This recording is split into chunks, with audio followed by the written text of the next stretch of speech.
Austin Reaves looked at injured teammate Luka Doncic and said, "Oh yeah? Two can play at that game." UCLA women's basketball is in position for its first NCAA title, and the Bruins football team has added a prospect to its future offensive line. Good morning. I'm James. And this is your daily dose of sports and snark for the greatest sports city in the world, Los Angeles. This is the faithful Angelenos Morning Report. It is April 5th, 2026. Welcome back to the home office. This is no ordinary Sunday, though. He is risen. A joyous resurrection day, or Easter, if you call it that. Either way, Lent is over and you can resume binge drinking. And if you like being in the know about LA sports, clickety-clack the like button. Clickety-clack the subscribe button. There's a notification bell. Hit that. It'll let you know when we drop an update. Sharing is caring. Let people know we exist. And by all means, comment. Now, before we go through the news and notes, we have an expanded look at the scoreboard. We've got so much to cover today. Starting with Dodgers 10, Washington 5. Andy Pages goes 3 for 5 with 3 RBI, hit his third home run of the season. The Dodgers lead in the West remains at 2.5. The magic number slides to 152, but it is not all good news. Mookie Betts left the game when his back acted up. He's going to get an MRI. Now, Dave Roberts does not believe it's serious, quote, more moderate than significant, but an injured list trip has not been ruled out. Ha-Seong Kim would likely get called up in the event of a trip for Betts to the IL. Kim was missing from Oklahoma City's lineup on Saturday night. Stay tuned. Kings 7, Toronto 6 in overtime. Quentin Byfield scored twice, including the game winner. Fun fact, if you watched the broadcast, I lit a candle for the Kings on Holy Saturday, and within minutes, the Kings scored on their next 3 shots. Thank you to Kings analyst Jim Fox for giving me props on that.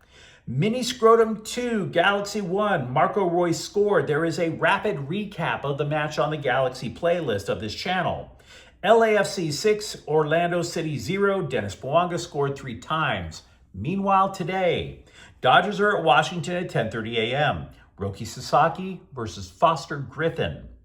UCLA's women's basketball team faces South Carolina at 12:30. The Bruins are in their first ever women's NCAA tournament final.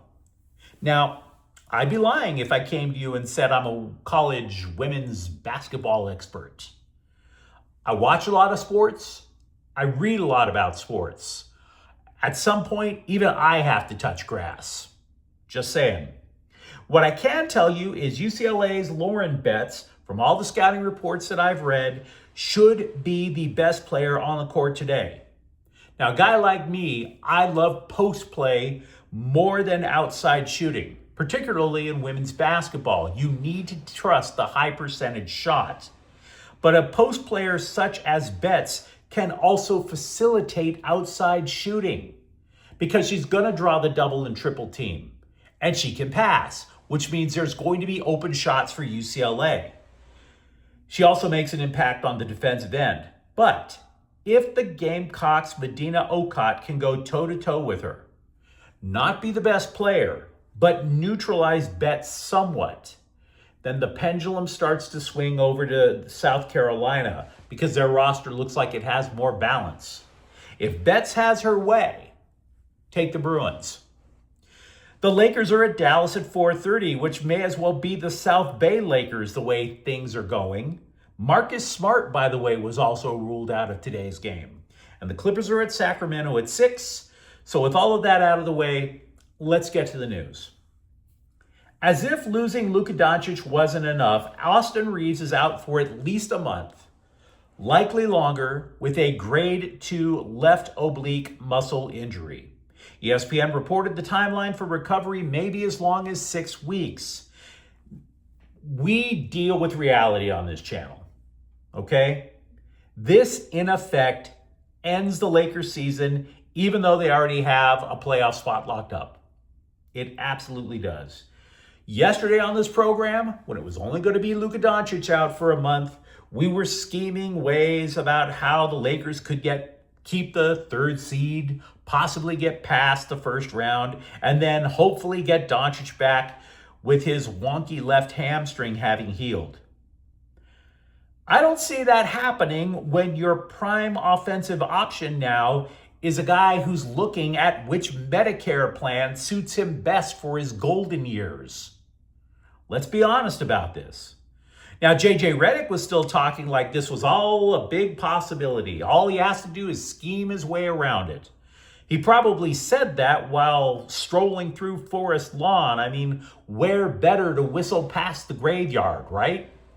Quote, "Our mission, it hasn't changed.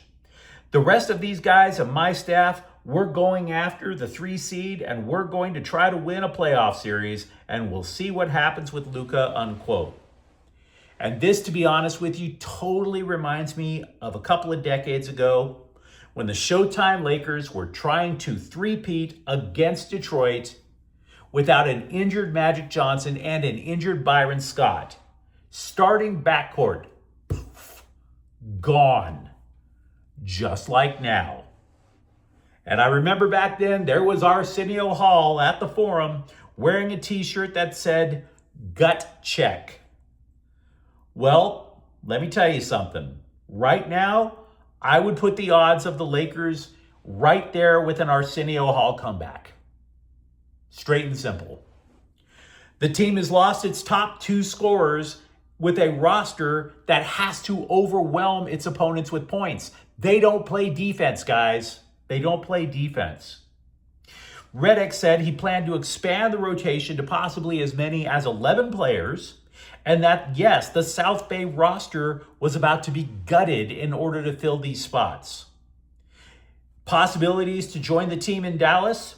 Dalton Connect. Remember him? Kobe Buffkin and Nick Smith Jr. But you put all that to the side because I have a couple of questions.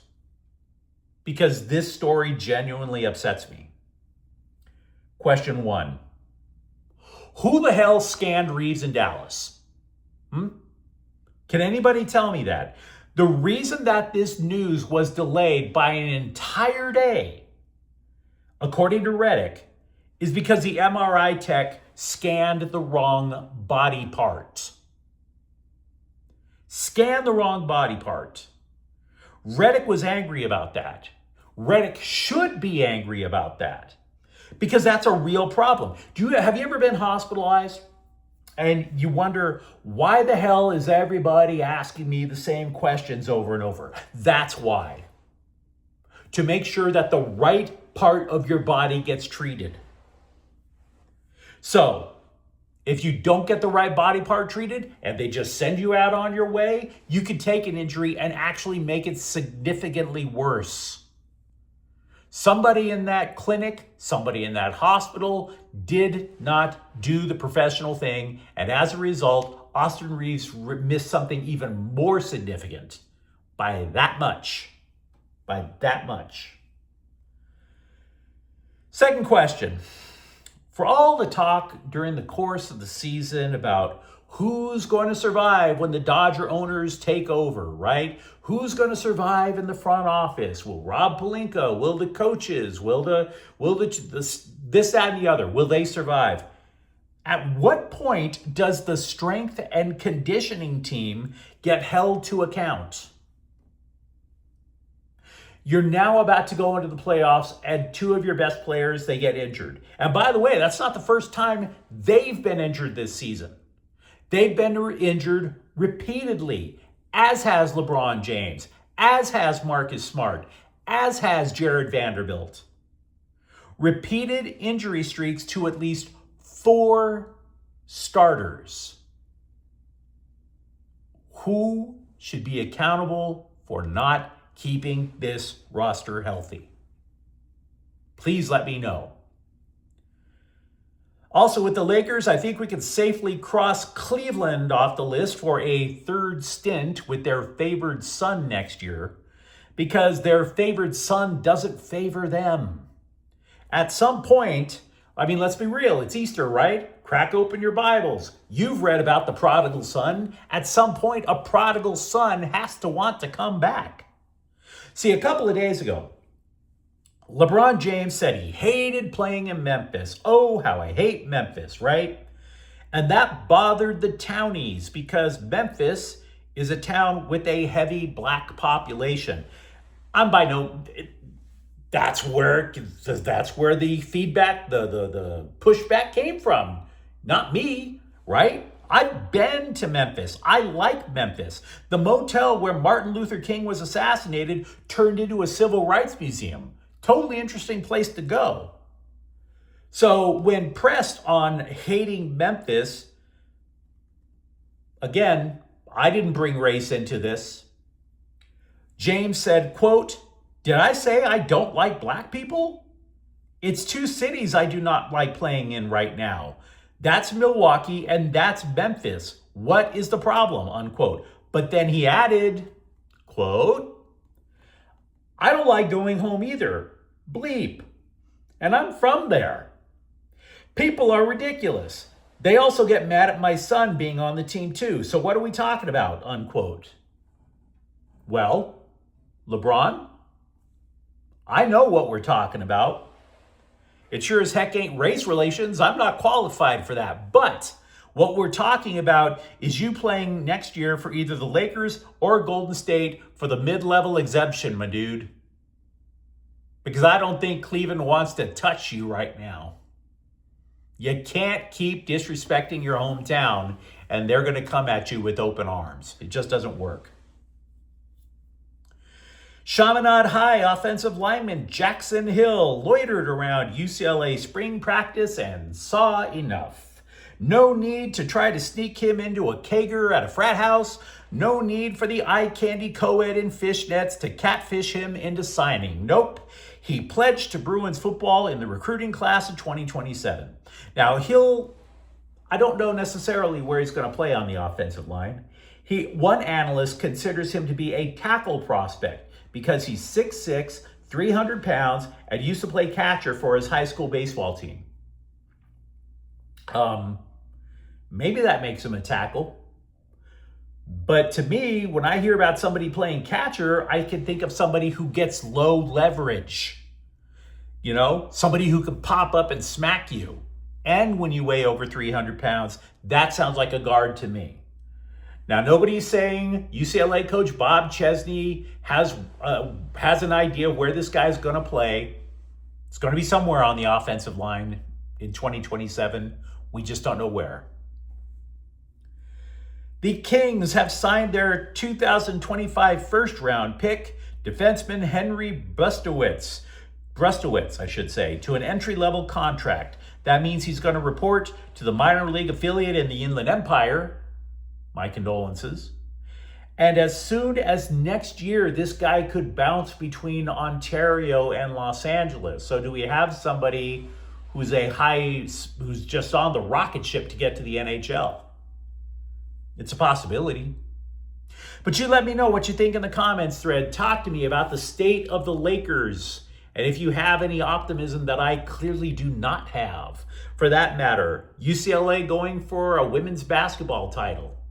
Tell me about their odds. And if you enjoyed this update, don't forget to subscribe to Faithful Angelenos. We're talking LA sports every single day here. Thank you for watching. I'm James, and we'll be back tomorrow. Faithful Angelenos is a Keon Corte El Queso production. Take care.